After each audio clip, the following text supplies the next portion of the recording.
What is up, guys? Macabespeed coming at ya. Extra spicy episode following up yesterday's absolute YouTube fire of an upload, guys. These little powder-coated slugs pretty much set the airgun community on fire yesterday, guys, just based on the fact that there was this hot debate as far as the yay or nay regarding whether or not this powder coat delaminates from these slugs in the barrel. Some people were concerned that this powder coat may transfer off of the rounds and end up lining and then filling the ridges on your rifling inside your barrel. Today we take a secondary look with Griffin's 42 grain slugs instead of the 36 grain slugs that we tested yesterday. And we also provide some hard-hitting evidence that the powder coat is staying exactly where we want to see it and impacting our barrel in no negative fashion, gentlemen. Let's get right into this.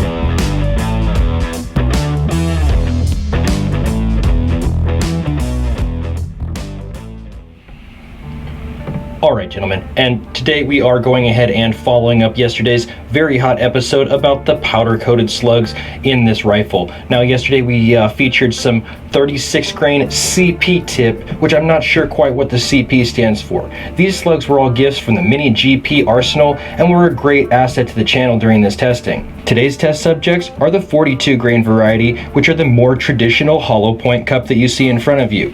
To establish ourselves a baseline, let's go ahead and get these uncoated 42 grain slugs right across the cranny, guys. 42 grain uncoated slugs, and fire. 667.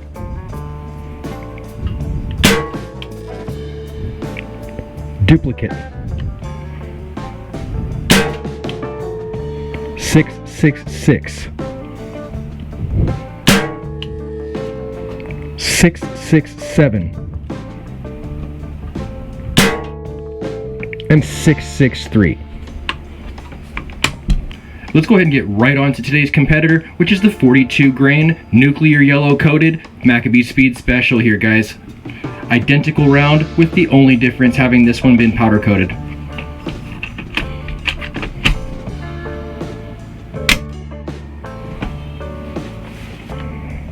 Powder coated 42 grain slugs, fire. 670, 684, 687, 685, 679. So even though it's only by a small margin, this powder-coated slug is consistently, on average, traveling faster than its uncoated counterpart, guys. I think that that's going to make a huge difference in this round, especially just based on the fact that the heavier the round is, the more each foot per second of velocity is going to net you energy. I think that's going to translate here with these heavy 42 grain slugs, guys. 42 grain, Griffin, uncoated slug, fire.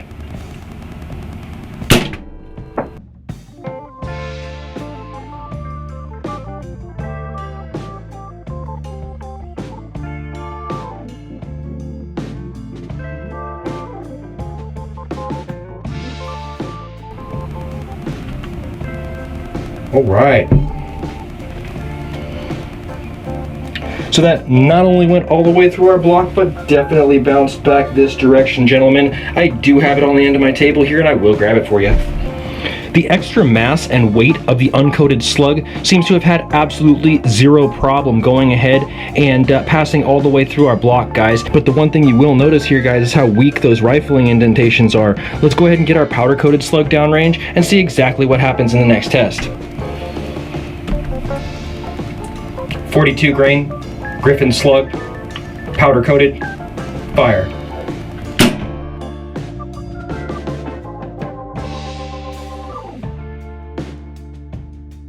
don't quite know where that went, but it is also not in my block. So having said that, we will take a moment and find it. Look at that, guys. Look at how much physical powder coat it retains on the round, even throughout the areas where you have the rifling right here, guys. Look at how much physical powder coat is remaining on these rounds. This is not coming off in the barrel, just as I was saying yesterday in the comments. I didn't have a way to show you guys any pictures at that point, and I still don't have a good way to take a picture of this deeply embedded barrel at the end of the muzzle here, but I think that the round proves as evidence enough that we are not jamming up the rifling, just based on how much physical powder coat is left on this round, even in areas where it's indented by rifling, guys.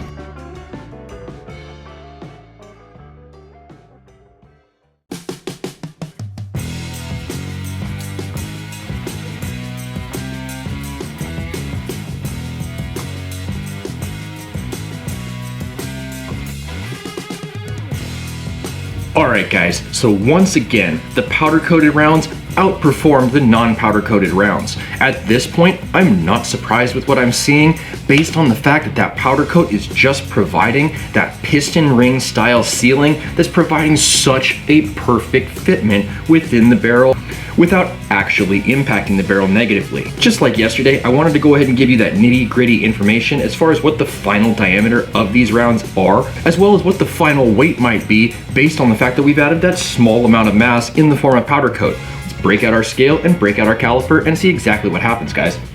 We'll grab one of our uncoated Griffin slugs and go ahead and give it away.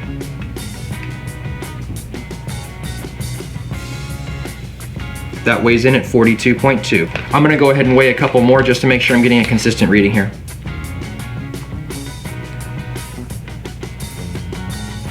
.0. 42.0. Let's go ahead and re-weigh that first one and see if we might get a different reading. Still 42.2, so for whatever reason, this one's slightly more dense. Powder coated slugs up next.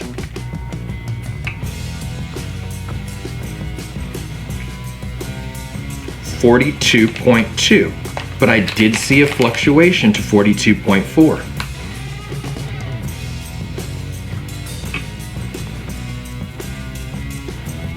This one is 42.4, 42.2 to 42.4. It's fluctuating right in that 42.2 to 42.4 range, guys.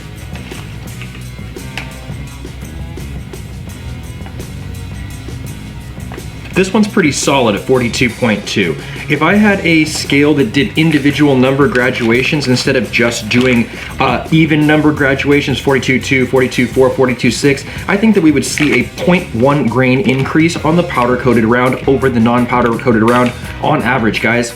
Let's go ahead and put them in the calipers and see exactly what the diameter of these rounds are.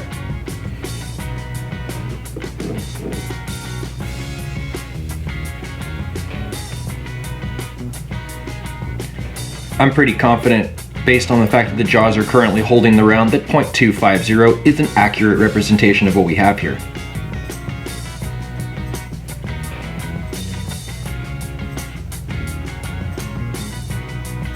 .252, guys. So you can see right away, these are about 0.02 of an inch in diameter larger than their uncoated counterparts. Very interesting to kind of keep track of how thick these coatings are and what the result is over the chrony.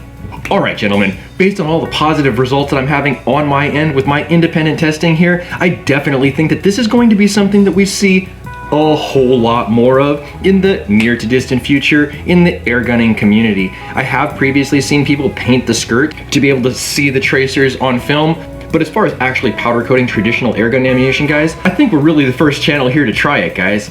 Not only are we getting good results, but we're getting results that are corroborated across multiple grain weights with quantifiable increases every time we test. Ultimately, you'll have to make the decision for yourself as far as whether or not this is something that you want to go ahead and invest your time in trying, but I definitely know that I'm having good results on my end, even without having done the accuracy testing yet, guys. We will be doing the accuracy testing of these specific rounds this weekend, so definitely make sure you hit that subscribe button so that you can stay looking forward to that. I think it's going to be a great place to end today's episode. If you like the episode, give it a thumbs up.